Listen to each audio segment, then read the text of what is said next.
Kumusta mga brad? Hanggang ngayon nga po kapag sinabi natin King of Underbone, Suzuki Raider 150 pa rin yung number 1 dyan.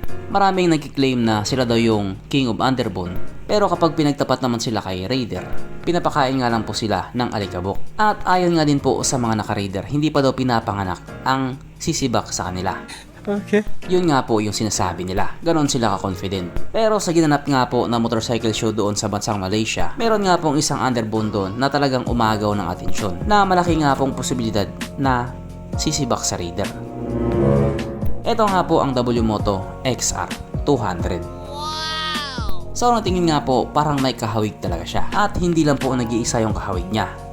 Dalawa yung kahawig niya. Sapagkat yung pagmumukha nga po nito ay parang minekos-mekos na Honda Winner R or Honda Winner X at Yamaha Sniper. Ganon nga po yung datingan niya, na masasabi nga po nating napakagwapo niya. At dahil nga po karamihan sa mga motor ni WMoto ay nanggaling sa China, sigurado itong isang to ay galing din sa China. Pat China. At alam naman po natin na kapag made in China, kargado ito ng mga malulupit at maaangas na mga features. So bali sa ngayon nga po, hindi pa natin alam kung ano yung eksaktong laman ng makina niya. Pero ang sabi nga daw po, ito ay 200cc single cylinder dual overhead cam with 4 valves. At kung titignan nga po natin yung kanyang mga ilaw, naka full LED po ito, na parang pinaghalong Winner X nga po at Sniper.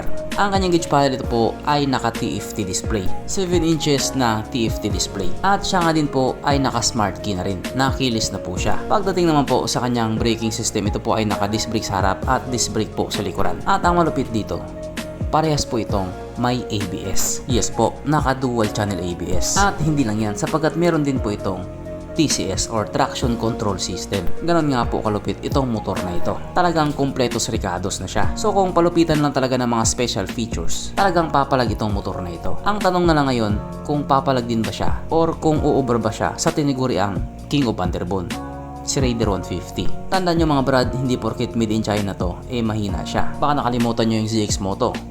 Nag-champion yun. Made in China yun.